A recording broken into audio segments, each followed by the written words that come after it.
Hi there, and welcome to State of Change, where we talk about the most pressing environmental issues facing Wisconsin and how you can plug in to defend our air, water, land, and climate.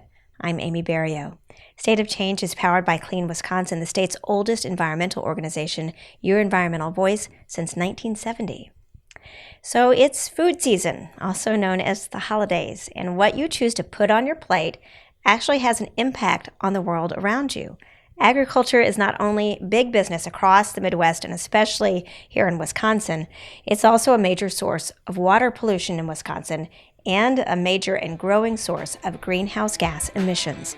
But how do you make it better? In this episode, I'm talking with Kata, Natural Climate Solutions Manager with Clean Wisconsin, about the places where what we eat and our environment connect. That's right now on State of Change.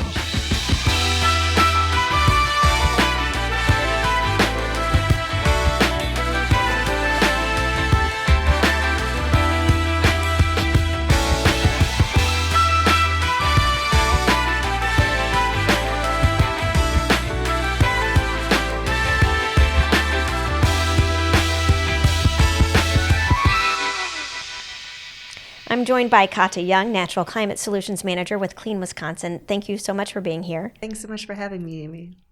And so I guess I'll start with that kind of decision point, right? When we pick out what kind of food we're going to put on our plates, I think we probably are, thinking, okay, what's healthy? What am I in the mood for? What tastes good? We might even think about, well, what foods have pesticides and which ones maybe don't, what's organic. But I don't think we really are thinking about necessarily, okay, how's this decision going to impact my environment? So why is that a consideration? What is the connection between our food and our environment that you see here in Wisconsin? So in Wisconsin, agriculture is basically 30% of our land. It's our number one economic engine for our state. But what Wisconsin farms used to be and how they used to be managed and their relationships with their communities and what people chose to eat has changed so significantly over the last several decades. For example, the small family farm that we all think of when we think of Wisconsin farms, that quintessential red barn, is really struggling to stay alive. We've seen an enormous loss of small and medium-sized farms, particularly over the last 20 years, as farmers have started to consolidate as part of large farming operations to compete with the global agricultural market, which has increasingly become industrialized. And so, whereas it was not uncommon for people to, even in the cities, to know their milkman or have their eggs delivered directly to their house and know their farmers, now that's become a very niche relationship where people have to actively go to a farmer's market and invest in kind of higher quality, higher priced foods to maintain those kinds of relationships. But most people around our state and around the country don't know their farmers. They don't know where their food comes from. And they're not even aware that here in Wisconsin, most of that corn that we're seeing in fields is not even being produced for food that we eat. It's not ending up on our kitchen tables. It's ending up as ethanol for energy, or it's being, used as animal feed. And we have all of this acreage being dedicated to non-food grade agriculture, and the impact that method of agriculture to produce high volumes of the same thing requires an intense amount of nutrient input into the soil to feed the plants so they can grow and produce as much yield as possible. But what happens is when you plant the same thing year after year, the plants are all taking up this exact same nutrients, and farmers double down and put more nitrogen down to get that growth. And when there's a rain event and there's soil exposed beneath the corn, that soil, the topsoil, washes away into our rivers, and with it runs the chemical nitrogen fertilizers. What ends up happening is the crops aren't getting the nutrients they need, so farmers are putting down more to compensate for that loss. And then all of that runoff from the fields ends up in our creeks, in our streams, in our rivers, and in our groundwater, which ultimately ends up in our tap water and in the glasses that our children drink. So our relationship with agriculture in this state has changed so significantly from being a source of primary food and sustenance to first feed Wisconsin families and then provide excess surplus to the rest of the nation. And instead, agriculture globally has become so specialized that each area of the world focuses on one kind of production, and at the detriment to the communities who live in that area. One thing you touched on was the corn, which we know that is a huge crop in Wisconsin. We see cornfields everywhere. So when I'm driving by a cornfield and I'm picturing, that sweet corn that you get, you put your butter and your salt on it, what are the chances that the corn I'm driving by is going to be something that I can eat? Very low. The majority of corn in our state is for animal feed and ethanol. The sweet corn that we all think of at the end of summer and early fall, that's now more than ever a kind of a specialty crop, food grade. There are certainly organic producers who are producing organic corns, but most of the corn that we're seeing is not human food grade. So I think we know that there are problems. We know there's a dead zone in the Gulf, and it's coming from fertilizers and other agrochemicals used here and in other states in the Midwest. We know nitrogen is getting into, or nitrates, I should say, getting into drinking water in Wisconsin, getting into our groundwater. So we kind of know these things, but I don't think we get exactly how it connects to our food and our farming. It just seems like kind of the cost of doing business. So your job is to kind of look at, there's another way, right? There's a better way. There's a way to transition, maybe not back to the past ways of doing things, but kind of like take those past lessons and kind of integrate them into a future farming system. So what are the things that in your mind kind of need to change first for us to kind of get a handle on the environmental impacts of conventional agriculture in Wisconsin? No pressure. I think we are now coming into a time where we're realizing the mistakes of the past. We're seeing what our grandparents did with their farms, and we're now beginning to understand the impacts of those management decisions on the soil, on the water, on our bodies. And so where we are in history really is this integration stage where awareness is spreading, and consumers now more than ever are far more educated about what choices they have in front of them and the implications of those choices. And there's a lot of pressure that consumers feel for being responsible to put their money where their vote is.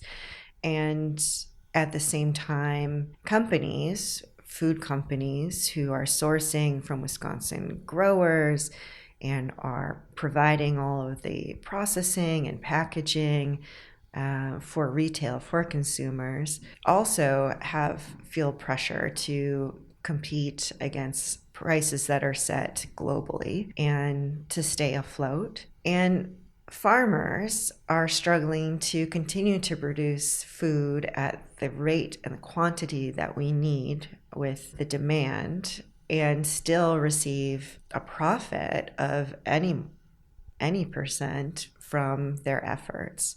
And so right now we're kind of in a zero-sum game where nobody's winning.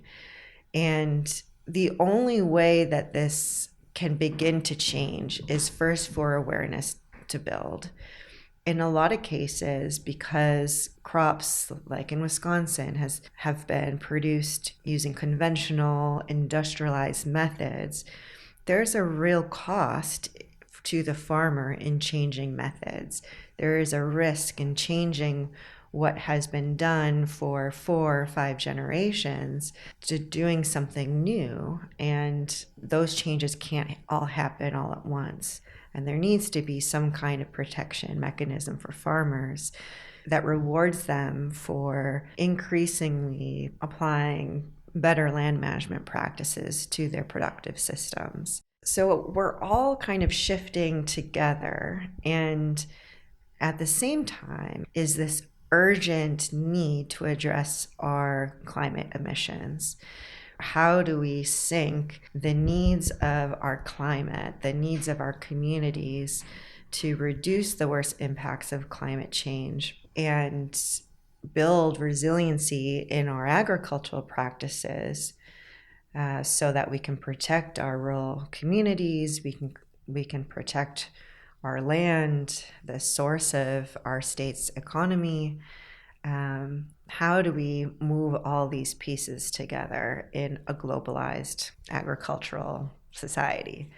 It's very complex. We all have a responsibility to see what we can do to be part of the solution. If you're a consumer, yes, you do vote every time you purchase food at the grocery store. You vote for what kind of food system you want to see for your children, for your grandchildren. So we see that, we've got soil loss, we've got water contamination issues, we've got soil health issues, all of these things happening at once. And I think everybody kind of knows it's happening, but it is a really complicated puzzle to solve. You mentioned that we kind of vote with our purchasing power, but how? Like, what are the foods that we should be like, yep, this, and nope, not that? Like, if you could just kind of give somebody a guide in the grocery store, because it is confusing to know how we can support moving in the right direction, because ultimately consumers are going to be the ones who help make this change happen. I think if I could guide consumers in any one way, I would say to focus on the nutrient density of the food that you're purchasing.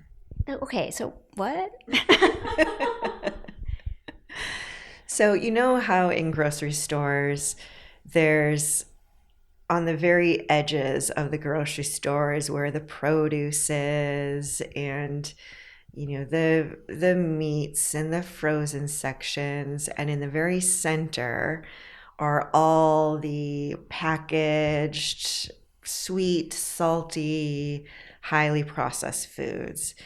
And there is a general recommendation to avoid those central aisles where you're going to find the highest quantity of the most processed, the most nutrient lacking of foods.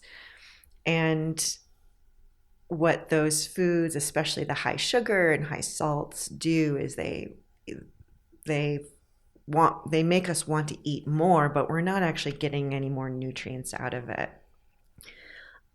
If you're walking along the outer sides of the grocery store, there's a cornucopia of food that's available now. And what I would recommend is first focus on what foods have the most nutrients possible.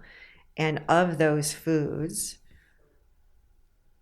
what are the options that are being displayed that are grown locally?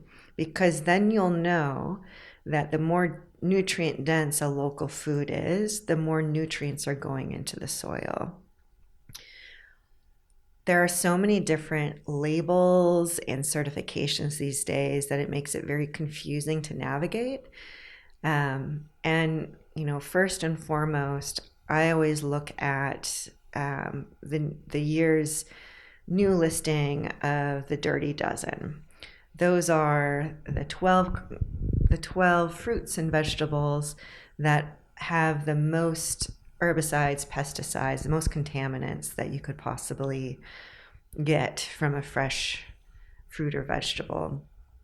And those are the ones that I prioritize to only buy organic. If I'm looking at those, then organic options, I look for one that's grown locally because I know that it's grown organic. So the farmer is focused on building the soil, feeding the soil, making the product the most nutrient dense possible with the least amount of detriment to the environment. And I know that I'm supporting a local farmer and ensuring that that food traveled a very short distance rather than hundreds of thousands of miles across the country. What about some of these kind of more cutting edge foods that we're starting to see in the grocery stores? You can get now frozen aronia berries in the stores at Woodman's and some other places. You can get Cascadian Farm cereal made with kernza, which is a perennial wheatgrass that is now kind of being turned into sort of a wheat-like flour.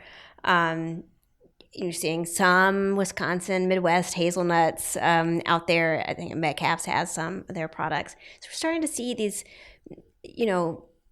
new foods, I would say. Although aronia berries and hazelnuts have been around, kernza is new, was developed as a food that can help the climate.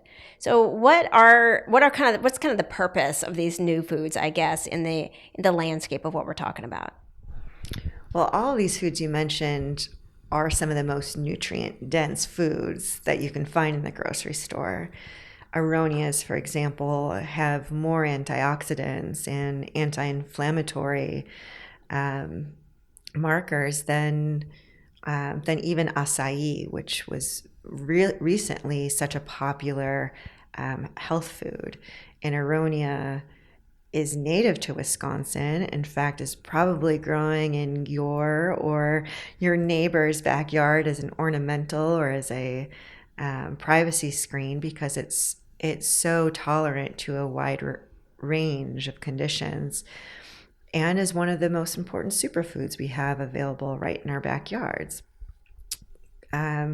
Hazelnuts and kernza both are high in protein. Kernza actually has 19% protein, which is significantly more than any other grain, and also has antioxidant, anti-inflammatory properties that reduces sensitivity for folks who are typically sensitive to foods with gluten, for example.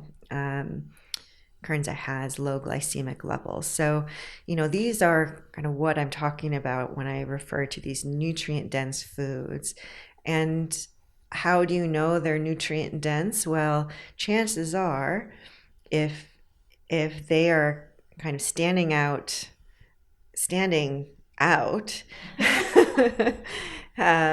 and they're not your typical yellow corn number 2 or enriched bleached wheat, and there aren't labels that say now added with iron or B2 or whatever, chances are you're looking at a nutrient dense food. And if and And you know it when you eat it because you feel really good. Your body feels satisfied. You feel stronger. Your mind is clearer. So that's how you know kind of what foods are good for you that you should be investing in for your own well-being. But also importantly, how your well-being connects with the environment is that all of these nutrient-dense foods like kernza and aronia and hazelnuts, these are all perennial crops, which means that farmers plant them once, in some cases, like with aronia or hazelnuts, and they focus on feeding the soil. The secret is in the soil. So they feed the little guys that do all the heavy lifting so that these crops get all the nutrients that they need and can produce the best possible yields. And the amount of inputs in the form of agrochemicals, fertilizers, herbicides, pesticides, all these inputs that conventional annual crops have to use to prevent all kinds of pests and disease, that is significantly reduced in many of these perennial crops. The soil isn't disturbed because it's perennial, so those roots get to travel deep into the deeper regions of the soil, and all of that woody biomass above ground is pulling the carbon dioxide out of the atmosphere and turning it into the sugars and the food that feeds these crops and holds that carbon for the long term above and below ground. And so they also have significant climate benefits as well.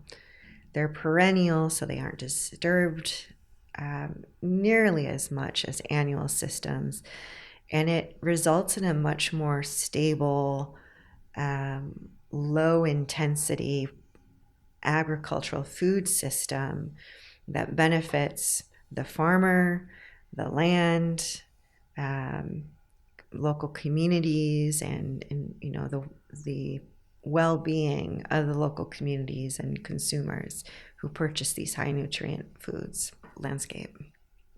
So I think kind of the moral of the story of what we're all talking about, we've been talking about here, is the better the crop for the environment, oftentimes the better the crop for you.